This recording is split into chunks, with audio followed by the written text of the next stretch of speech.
नमस्कार शेतकरी मित्रांनो, आपली शेती चॅनेलवर तुमचं स्वागत आहे। सध्या हवामान क्षेत्रात एक मोठी चर्चा सुरू आहे। एल निनो आता अधिक मजबूत होत आहे। काही आंतरराष्ट्रीय मॉडेल्स आणि हवामान संस्था 2026च्या उत्तरार्धात मजबूत ते अतितीव्र म्हणजेच सुपर एल निनो विकसित होण्याची शक्यता व्यक्त करत आहेत। पण हा सुपर एल निनो नेमका काय आहे? भारतातील मान्सूनवर त्याचा किती परिणाम होऊ शकतो आणि महाराष्ट्रातील शेतकऱ्यांनी कोणती काळजी घ्यावी? चला सविस्तर जाणून घेऊया। एल निनो म्हणजे काय? एल निनो ही प्रशांत महासागरातील नैसर्गिक हवामान प्रक्रिया आहे। जेव्हा प्रशांत महासागराच्या मध्य आणि पूर्व भागातील समुद्राचे तापमान सरासरीपेक्षा जास्त वाढते तेव्हा एल निनो तयार होतो। यामुळे जगभरातील वाऱ्यांचे आणि पावसाचे स्वरूप बदलते। भारतात याचा सर्वात मोठा परिणाम म्हणजे मान्सून कमकुवत होऊ शकतो, पाऊस कमी पडू शकतो, पावसाचे वितरण विस्कळीत होऊ शकते, तापमान वाढू शकते। सध्या एल निनोची परिस्थिती अधिक मजबूत होत असल्याचे संकेत मिळत आहेत। भारतीय हवामान विभागाने देखील मान्य केले आहे की मान्सून काळात एल निनोची तीव्रता वाढू शकते।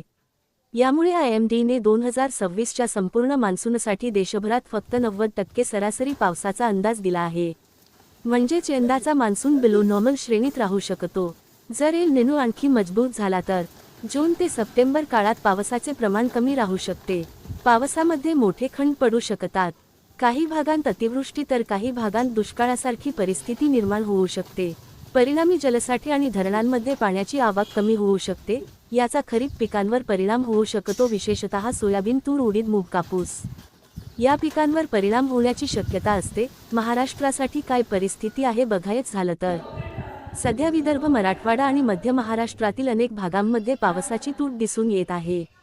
ताज्या अहवालानुसार विदर्भात जून महिन्यात सरासरीपेक्षा सुमारे 71% कमी पाऊस नोंदवला गेला आहे। नागपूरमध्ये देखील मोठी पावसाची तूट आहे। यामुळे खरीप पेरणीची गती मंदावली आहे। मात्र एक महत्त्वाची गोष्ट लक्षात ठेवा, एल निनो म्हणजे दुष्काळ निश्चित आहे असे नाही। कारण भारतीय मान्सूनवर बंगालच्या उपसागरातील कमी दाब क्षेत्रे, अरबी समुद्र, MJO आणि इतर अनेक हवामान घटकांचाही प्रभाव असतो। या सगळ्या परिस्थितीमध्ये शेतकऱ्यांनी काय करावे तर पुरेसा पाऊस झाल्याशिवाय घाईघाईने पेरणी करू नका। कमी कालावधीच्या बियाण्याची निवड करा। बियाणे आणि खतांचे नियोजन टप्प्याटप्प्याने करा। हवामान अंदाज नियमित पहा। शेतातील ओलावा टिकवण्यासाठी उपाययोजना करा। पावसाचा खंड पडल्यास पर्यायी नियोजन तयार ठेवा। मित्रांनो, सध्या एल निनो मजबूत होत असल्याचे संकेत आहेत आणि काही मॉडेल्स सुपर एल निनोची शक्यता दर्शवत आहेत। मात्र आजच्या घडीला सुपर एल निनो होणारच असे निश्चित नाही। त्यामुळे अधिकृत हवामान अपडेटवर लक्ष ठेवा। मान्सूनचा पुढील प्रवास आणि जुलै-ऑगस्टमधील पावसाची स्थितीच खरी परिस्थिती स्पष्ट करेल। तुमच्या भागात पावसाची काय स्थिती आहे? कमेंटमध्ये तुमच्या जिल्ह्याचे नाव नक्की सांगा। आणि अशाच शेती आणि हवामान ताज्या माहितीसाठी आपली शेती चॅनेलला फॉलो, सबस्क्राईब करायला विसरू नका।